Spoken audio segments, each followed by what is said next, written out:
Dito sa Netherlands, hindi ko kilala yung mga kapitbahay ko. Pero sa Pilipinas, alam nila, ay, yung si anak ni Kuan. Tapos kung makikita nila, di pa, for instance, may sobrang silang pagkain. Oh, dadalhin ko si nanay, Kuan. Hindi naman nila nanay, parang neighbor lang. Dadalhin ko si nanay kasi parang hindi pa siya kumain. Oh, check ko muna, baka may sakit siya. Parang hindi siya lumabas. Hindi, yung social control ba? Meet my new friend Beata. Beata is originally from the Netherlands, but after marrying a Filipino, she fully embraced the culture and learned to speak fluent Tagalog and waray-waray.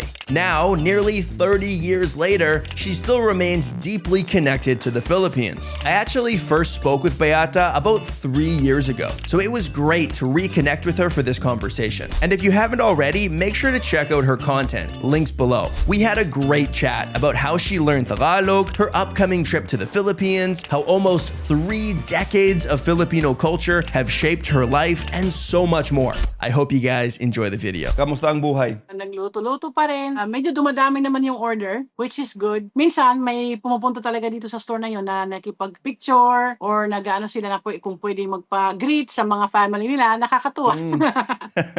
Oh, ayos yan. Sikat ka na, di ba? Hindi pa naman talaga. Pero minsan, may pumupunta talaga dito na hinahanap talaga ako. Tapos minsan, kanina, nasa KFC ako. Parang sabi ko, parang Pilipina tong tindera o yung nasa kasa, yung cashier. Sabi niya, yes ma'am. Sabi ko, ay nag-order na po ako. Sabi niya, bakit marunong ka magtagalog? Tapos she's a follower pa lang. Hindi niya lang ako na-recognize dahil nakalugay ako. Normally, nakatali ang buhok ko sa tapos may hairnet. Ay, ganyan din siguro sa'yo nung umuwi ka ng Pilipinas. Meron akong mga ewan ko, parang familiar yung mukha ko sa kanila, 'di ba? Sabi nila, sa tiyang ko nakita sa TikTok, 'di ba? Sabi ko, hindi ko alam siguro. Nakakatuwa, di ba?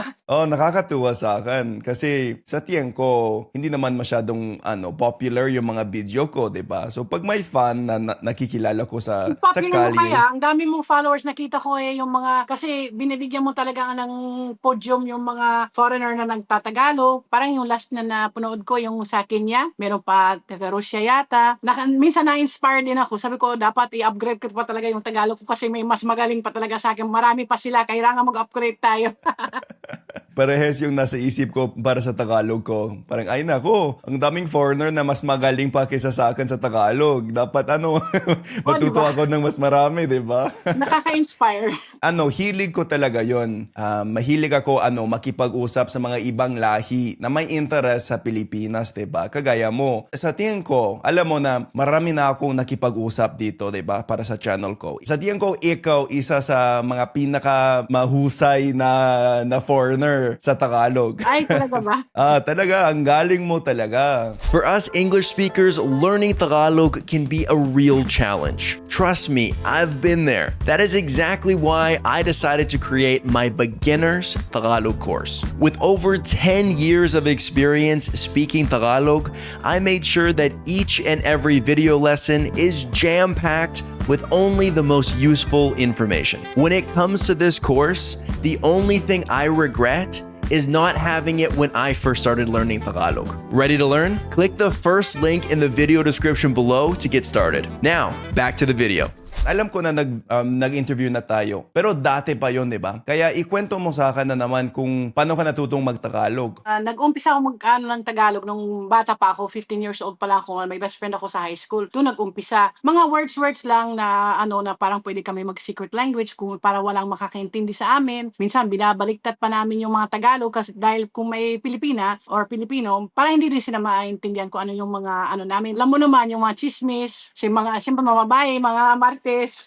Kaya doon nag-umpisa. Tapos no na-meet ko yung boyfriend ko at the time, siya, waray-waray, mas naging interested talaga ako kasi if ever in the future makaanak kami, importante sa akin na nakakapag-Tagalog, alam nila about sa mga luto. Kasi minsan napapansin ko nung bata pa ako, may mga bata dito na mga both parents are Filipino, tapos hindi nila masyadong alam kung ano yung mga food nila, yung for instance, mga adobo, hindi nila alam, sasabihin na, ay yung pork na parang may soy sauce. Sabi ko pa, hindi naman naman yan pwede sa akin. Para sa akin, dapat yung mga anak ko, alam talaga nila. Especially ako, sa food business ako. Pero at the time, hindi pa naman. Pero para sa akin na yun, at least alam ko, yung mga anak ko, hindi sila magaling sa Tagalog as of now. Nakakaintindi naman sila. Pero alam nila yung mga food. Alam nila kung ano yung pansit, alam nila kung ano yung lechon kawali, yung mga kakanin. Food is also part of the language, right? Yeah, that's how it started. Tapos, mahilig ako sa karaoke, mga original Filipino music like Ray Valera, Basil Valdez, Freddy Aguilar. Doon din ako nakapick up ng mga sentences. For instance, tinatranslate ko sa isip ko kung anong sabi niya, ay magandang sentence yan. Pwede ko palitan yung sentence tapos gagamitin ko ibang words. Pero yung grammar, sigurado ako na tama yung grammar dahil nasa kanta eh. So dapat grammar tama talaga. Kaya ginagamit ko talaga yung mga sentence from mga love song. Doon dati sa asawa ko, ginagamit ko talaga yan. And hanggang na yun, minsan kung may mga kanta na inspiring, kumukuha ako ng mga words or mga sentences na Tapos yun din sa isang na-feature din kasi ako sa Papadudot. Hindi ko alam kung familiar ka. Yan, may YouTube channel siya, Filipino. Tapos yung mga Pilipino nagpapadala sa kanya ng mga kwento ng buhay nila. So ako, nag-message din ako sa kanya. Tapos na-feature niya yung kwento ko. Tapos doon din ako nakakakuha ng mga ibang expression ng talagang Filipino expression sa. Yan, gusto ko rin yan, yung mga ganun. Kasi gusto ko talaga maging fluent talaga. Ang galing mo. Ay nako, ang fluent na fluent talaga. Yeah, minsan sa grammar talaga ako may marami pa akong kulang sa grammar ko, pero at least naintindihan naman nila yung message ko. So yeah, Pero to be fair, mahirap talaga yung grammar sa Tagalog, di ba? yes, mahirap Maraming talaga. iba't ibang verbs, yung mga Oo. conjugation, di ba? Yes. Nakakalito yun para sa atin bilang foreigners, di ba? Pero bago mo pang nakilala yung asawa mo, parang fluent ka na sa Tagalog? Hindi pa. Parang may words lang yung mga kumusta, mabuti, maganda, gwapo. Yung mga simple talaga, basic as in basic talaga. Importante talaga yung kasi paano ka makikipag-relation sa isang tao na kung hindi kayo makaintindihan, di ba? Ay yung asawa ko dati, hindi naman marunong naman siya mag-Dutch. Pero kung if it comes to deep conversations, mahirap talaga kung iba ang kasi yung English gagamitin nyo pero hindi naman yung mother tongue sa kanya Tagalog and Waray, sa akin naman Dutch, hindi naman din English. Baka makakakos ng conflict kung hindi mas maganda yung isa sa inyo mag-adjust. Alam mo, I agree. Siyempre, 'di ba? Importante talaga yung mga wika, yung mga language. Lalo na pag may relation ka. Pero maraming ibang tao, kahit may may asawang Pinay o may asawang Pinoy, hindi sila natututo minsan, 'di ba? Depende lang sa tao. Pero lalo na yung mga English speaker. Pero ikaw, tutok ka talaga sa Tagalog, natuto ka lang. Anong pakakaiba? Bakit ikaw natuto pero yung mga iba hindi? May talaga, mahilig talaga ako sa mga language. Kahit high school pa ako yung subjects ko na napili ko para sa exam namin. Kasi ganyan dito sa Netherlands, pipili mo lang kung ilang subjects. Puro languages ang napili ko. German, French, English. At the time, yun lang yung pwede mo na course. Hindi ko alam. Parang na-inspire talaga ako. Tapos syempre, na-in love din ako sa asawa ko. So, importante din talaga sa akin. So, siguro kung hindi siya Filipino, baka naging ibang language na master ko. Importante yun para sa pag-ibig, 'di ba? Super importante yan. Mahirap din kasi minsan yung mga Pilipino kahit magaling naman silang mag-English, minsan nahiya pa rin. Hindi nila masasabi kung ano talaga nasa puso nila kung kailangan nila sa English. Mas maganda sa na lang, sa mother tongue na lang. Yung gustong malaman ng mga Pilipino kung taga saan ka at kung may lahing Pinoy ka. Lagi silang nagtatanong yun, 'di ba? Sa mga foreigner na marunong mag-Tagalog, may lahing Pinoy ka ba? Wala. Ako, wala talaga. Yung sa'yo, di ba tinatanong din nila? Kasi at least parang may dark, hindi ko alam kung dark ang mata mo. Pero yung akin, blue eyes and blonde talaga. Wala ka talaga kung lahing Pilipino kahit 1%, 0%, wala talaga. Pero yung mga anak ko are half Filipino and dito kami nakatira sa Amsterdam, sa the Netherlands, which is Europe kasi minsan may mga comment din wow, ang galing, Amerikana, marunong mag-Tagalog. I'm not from America, excuse me. Yung mga AFAM, 'di ba? Yung Yes. tawag AFAM yung Hey Joe. Kung nasa labas ako minsan sa Pilipinas, sa summer, marinig ko, "Hoy, kana. Hoy, excuse me, I'm from Europe." Parehas sa akin, hindi ako Amerikano, Canadian naman Yes. ako, di ba? Yeah, I agree. Pero sa tingin nila, pag puti ka, ibig sabihin, Amerikana. Yes. Yeah. Matik yun, matik. Yeah, hindi naman din, wala din kwenta kung i-explain ko, pero in-explain ko pa rin. Ilang beses ka na nakapunta sa Pilipinas? Mga 12 times na siguro. Kasi yung first time was 2003, yung kasal namin. After that, every 2 years, kasi nag-iipon muna kami. Siyempre, 3 yung anak ko, so bali 5 kami. Na yun, 4 na lang. Pero mahal kasi yung pamasahe. So hindi kami nakaka-uwi every year. So, pero na yun, in 1 month, uwi ako ng Pilipinas. Ay, hay Yes. nako. So, nag-accept ako ng maraming catering para at least may budget ako sa Pilipinas kasi mag-close ng store namin for 3.5 weeks. So, kailangan kong maraming catering para makapag-ano kami, swimming, shopping, yeah. Ay, masaya ako para sa'yo. Nakakainggit. Salamat. Super happy talaga ako as in. Saan kayo pupunta sa Pilipinas? Sa Tarlac City kasi may relatives ang asawa ko sa Tarlac. Tapos babalik kami ng Maynila, flight namin to Tacloban. Pagdating namin ng Tacloban, pupunta na kami ng Eastern Samar. Tapos doon kami magstay mga 10 days siguro, mga 10 or 11 days kasi celebration ng death anniversary ng asawa ko is on July 29 sa Giwan, Eastern Samar. After that, magstay muna kami kasi maganda naman sa Samar, maraming dagat. Marami akong kilala kasi mga ninang ko sa kasal, ninong. So, bibisitahin ko rin sila. Pagkatapos nun, babalik kami ng Maynila ulit and then may balak pa akong pumunta ng Batangas. Kasi may kaibigan din ako sa Batangas. Tapos doon na lang kami sa Maynila. So, medyo full schedule. Yun yung problema sa Pilipinas. Masyadong magawa. Kulang sa oras. Kulang talaga sa oras. Kung pwede lang ako mag-close ng 6 weeks, gagawin ko talaga. Kaso lang, yung mga bata may school na rin. Never ka tumira sa Pilipinas. Never. Naalala mo pa yung pinakaunang impression mo ng Pinas? Hindi ko masyadong naalala. Naalala ko lang na pagdating namin ng Tacloban, may mga bata na naghihingi ng pera kasi siguro gutom sila. Para naanoy talaga yung puso ko. Sabi ko, ay, mahirap din talaga yung mga ganyan. Kasi kung nasa Manila ka, makikita mo sa Makati, super nice, luxurious. Parang hindi naman talaga halata na may maraming tao na mahirap sa Pilipinas. Na-notice ko rin na pumunta kami sa parang best friend ng asawa ko sa Giwan. Pumasyal kami. Tapos maliit lang yung bahay nila. Tapos nagluto sila ng paksiw na isda. Nag-share pa talaga sila sa amin. Ang problema, hindi talaga ako mahilig sa paksiw. Pero syempre, na-appreciate ko yung effort nila. So kumain din ako. Tapos sabi ko, grabe, very famous sa Netherlands is kung for instance, may kakain sa bahay mo na hindi expected, di talaga sila makakakain. Yung mga bata ba, kung may kaibigan na idadalhin sa bahay, sabi, ay sorry kulang yung pagkain namin. Kakain muna kami, dyan ka muna, dyan sa Pilipinas. Kung anong meron, mag-share talaga, i-share nila sa'yo. Yan ang maganda. O yan ang parang isang lesson na iano ko rin sa mga anak ko. Hindi maganda yung maging madamot. Dapat talaga, you have to share. Mapagbigay talaga yung Pilipino, di ba? Yes, talaga. Lalo na sa pagkain. Opo, talaga.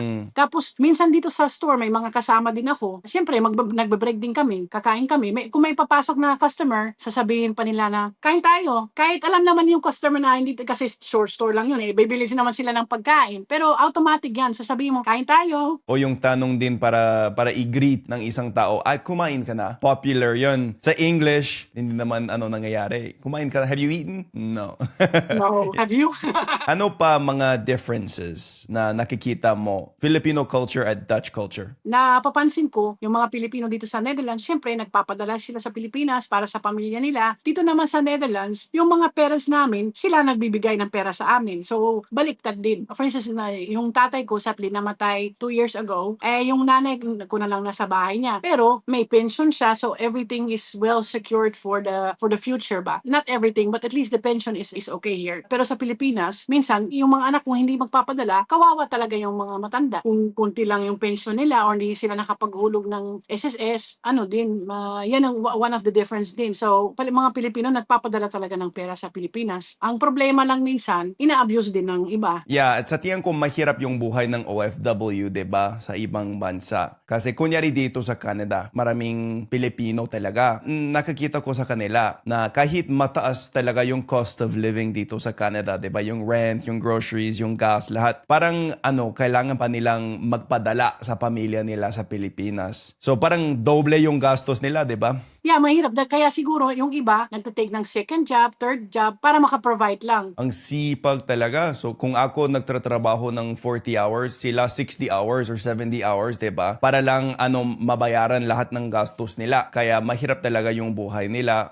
Pero commendable naman kasi maraming tao sa Pilipinas na mahirap talaga. Pero minsan, meron din mga ibang tao, hindi lahat, pero meron na hindi na-recognize yung sacrifice ng mga kapamilya nila abroad, 'di ba? Sa tingin nila, oy, madali lang kasi nasa Canada ka na, marami kang pera, okay, send mo sa akin. Pero hindi nila alam na kailangan nilang mag-sacrifice ng marami. Yeah, ang problema din sa social media, kasi siyempre yung kagaya sa mga Pilipino sa Canada, ipapakita siyempre nila yung mga party. Isipin din ng mga family, sabi, ay okay naman ang kalagayan nila. Hindi naman nila alam na matapos na yung parties, na the next day, magtatrabaho na naman sila ng 12 hours, 14 hours. Kasi may catering business ka dyan sa inyo, 'di ba, sa Amsterdam. Pero Filipino food talaga yung luto Puro mo. Filipino food, yes. Wala kaming halong ibang food, Filipino food talaga. Matagal ka na naglaluto ng Filipino food? From siguro nung mga 16 or 17 years old, nag-start pa lang ako sa mga lumpiang Shanghai, adobo, tapos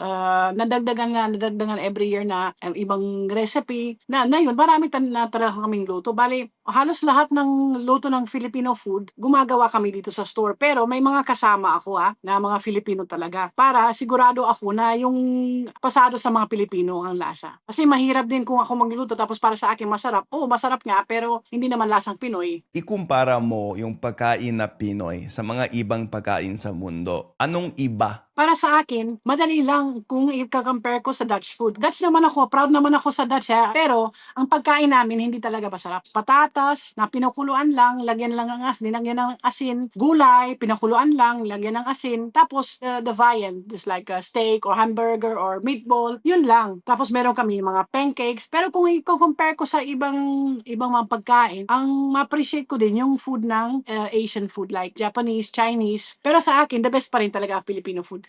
At bakit? Anong lasa na nagusto mo sa pagkain na Pinoy? Kasi medyo complicated ang Filipino food May matamis, may maalat, tapos may sweet and sour. Parang yung Filipino food is fusion at itself. Kasi di ba maraming influences from the Spanish cuisine, Portuguese cuisine, Malaysian, Chinese even. So the best of all worlds. That's how I would say it.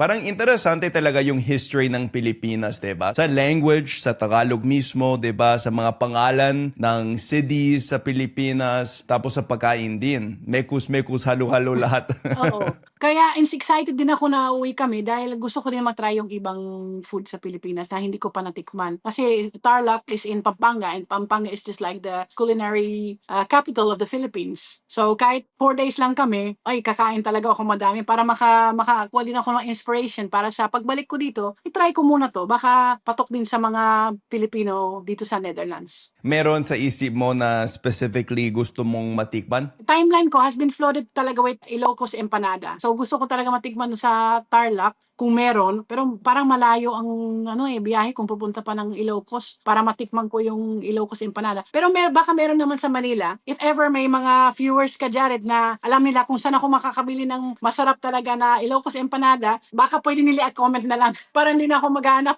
Gusto ko rin matikman yung empanada na Filipino kasi alam mo, taga Colombia yung asawa ko. Mabenta talaga yung empanada sa Colombia. Pero meron din sa Pilipinas at hindi ko alam yon dati. Kaya gusto kong ikumpara yung dalawang empanada para malaman yung pagkakaiba. If ever pupunta ka dito sa Amsterdam, dan ka sa store, papatikman din kita yung empanada kasi masarap din yung empanada namin, pero hindi siya Ilocos empanada. I think may similarity talaga sa Colombian empanada na may chicken, may mga gulay, pero masarap talaga siya. Kasi yan ang favorite food ko na yun. Kasi yung ibang pagkain ko, na parang sawa na talaga ako sa araw, same na adobo na naman. Parang ayaw ko na. Pero yung empanada, gusto ko pa rin. Favorite ko pa rin yan. Minsan, natutuwa ako kung may damaged empanada. Ay, sorry, hindi ko pwede benta. Kakainin ko na lang to.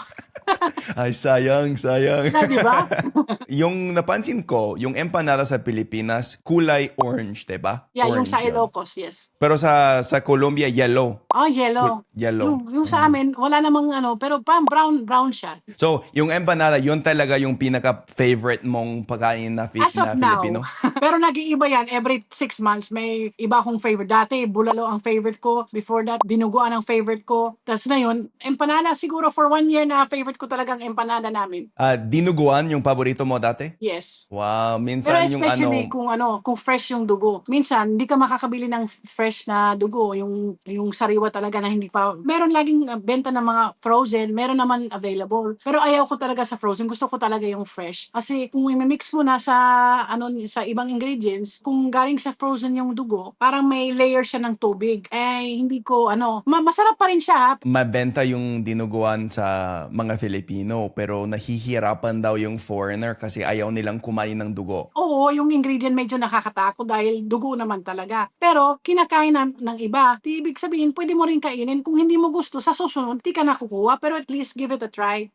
Dapat eh. Sabi mo na yung asawa mo taga Eastern Samar, di ba? Tama. So, waray siya. Waray-waray, yes. Marunong ka rin magwaray-waray? Marunong din ako magwaray, pero lately, medyo kulang na yung practice ko, pero nakakapagwaray pa rin ako. Pero yung waray, it sounds like, para sa mga kung marinig ng iba na hindi sila marunong Bisaya, hindi sila marunong magwaray, sasabihin nila, wow, marunong ka magbisaya. Yes, pero yung Bisaya talaga sa Cebu or maintindihan ko, pero hindi lahat. Pero waray-waray, marunong talaga ako magwaray. Pero yung waray-waray, parang malapit pa yon sa Bisaya or iba talaga? No, may mga similarities naman din. So, for instance, if I construct a sentence in Waray, just like a simple greetings. Kumusta ka muna tanandida? Yun, may similarity sa Bisaya. Sa tingin ko, marami kang kausap sa Tagalog dyan sa inyo, di ba? Yes, mas maraming. Tapos minsan papasok tao, tapos mag-greet sila ng maupay nga kulop, which means magandang hapon.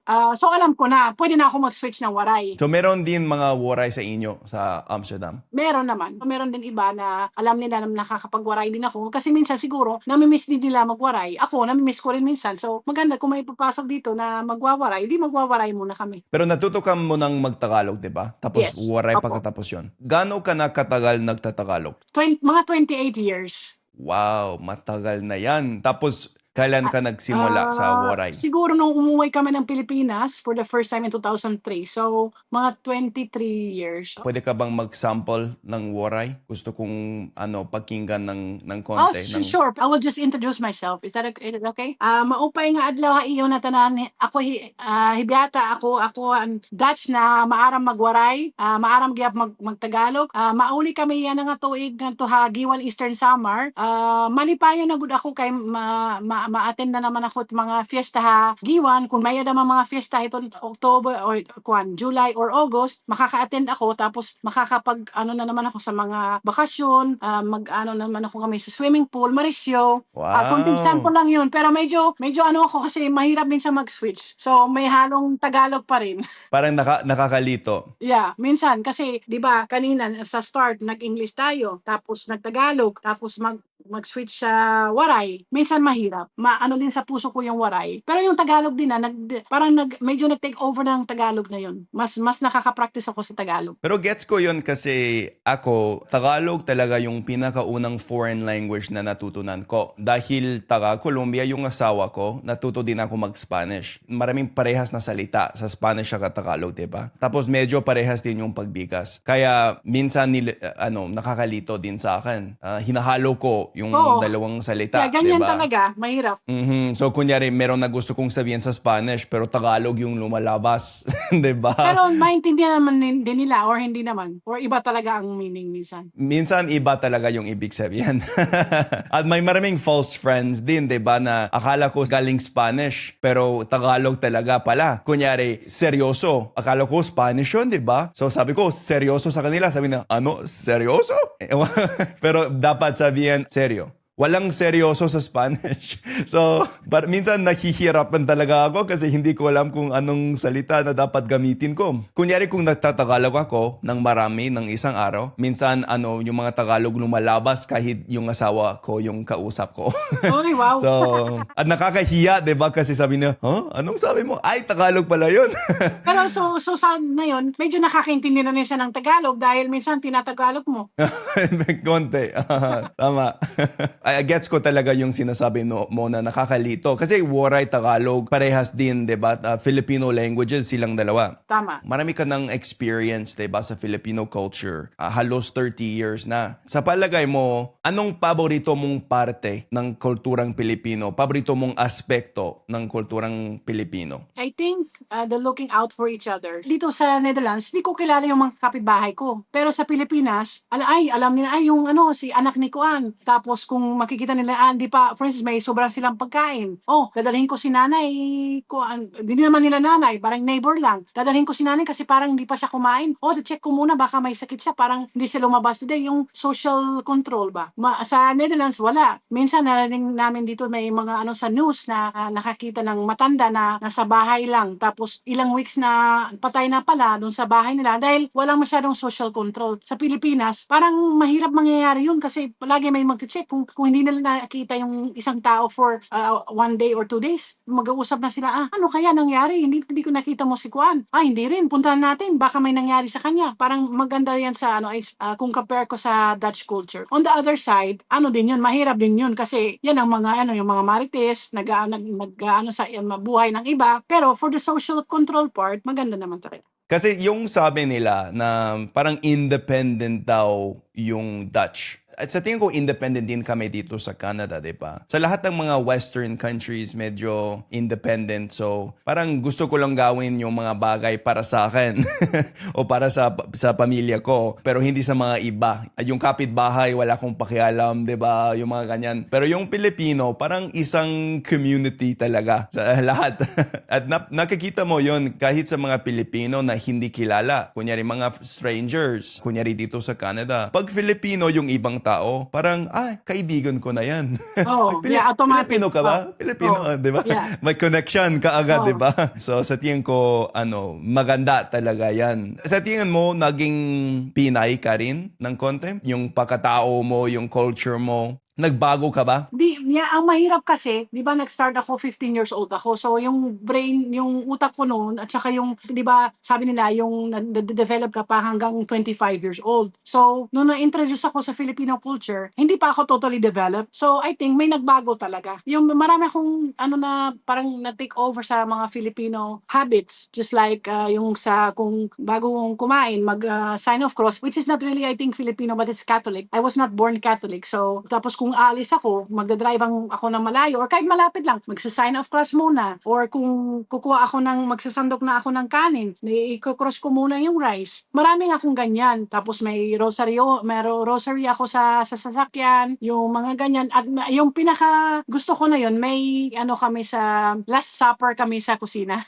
Kasi napansin din ng mga followers ko na habang nagluluto yata ako, tapos sali ko nakuha ko yung Last Supper sa bahay ng tita ng asawa ko. And gustong-gusto ko talaga, nasa kusina talaga. Tapos that's also one of the things na makikita mo talaga sa Filipino household. May painting of the Last Supper. Those are just like the small things. May mga Dutch naman pa din ako. Yung sa oras, on time talaga ako. Depende lang kung ma-traffic, malilate ako. Pero alam ko naman talaga na Dutch ako. Pero yung sasabihin ko lang siguro na may pusong Pinay din ako. Tapos gusto ko rin na talagang maging maganda lahat sa Pilipinas kasi sa Pilipinas na yun medyo magulo. Hindi naman ako involved talaga sa politics. Wala akong masyadong alam. Pero syempre nakakarinig din ako ng mga balita. Tapos sa mga earthquake, sana maging okay lahat sa Pilipinas kasi kawawa naman talaga yung mga tao na nagsisuffer sa Pilipinas. Sayang naman, super ganda ang Pilipinas. Super mabait ang mga Pilipino. Kaya dapat sana maging na rin ulit. Para tapusin yung interview nito, may mga rapid fire questions ako para sa iyo. Sige. Okay lang yan? Yes, so, sure. dalawang option, isa lang yung pili mo tungkol sa Filipino culture, Filipino food, yung mga ganyan. Okay, sige. Anong mas gusto mo, city o probinsya? City. Jeepney or trike? Jeepney. Grab or Move It? Grab. Hindi ko alam yung move it. Yung motorbike, motor. Hindi. Mahirap yan. Grab na lang. ABS-CBN or GMA? Parang na-feature na ako sa GMA. So, GMA na lang. OPM or K-pop? PM. Rainy season or summer sa Pinas? Summer, sobrang init. Rainy season, mahirap din. Rainy season na lang. Beach or mountains? Beach. Halo-halo o leche flan? Halo-halo. Kasi yung halo-halo may leche flan din eh. Sa ibabaw, di ba? Oo. Karaoke o basketball? Karaoke. Boracay o Palawan? Actually, hindi pa ako nakapunta ng Boracay. Hindi rin ako nakapunta ng Palawan. Pero siguro, Boracay na lang. Dutch food or Filipino food? Filipino food. Madali lang yun, di ba? Halata. Jollibee or McDonald's? Pwede Chowking. Chowking. Aha, Pero kung okay. Jollibee and McDonald's, Jollibee ang pipiliin ko. Masarap talaga yung Chowking. Natikman ko yun sa Pinas. Pansit o lumpia? Lumpia. Adobo o sinigang? Sinigang. Eat bulaga or it's showtime? It's showtime. Beer or gin? Beer, siguro. Di ako talaga umiinom ng alcohol, pero siguro beer. Pwede naman minsan. Kung malamig ang beer, tapos super init ang panahon, beer na lang. Masarap. Yes. Lahat ng mga tanong ko yan. Tapos na. Maraming salamat ha. Maraming salamat din.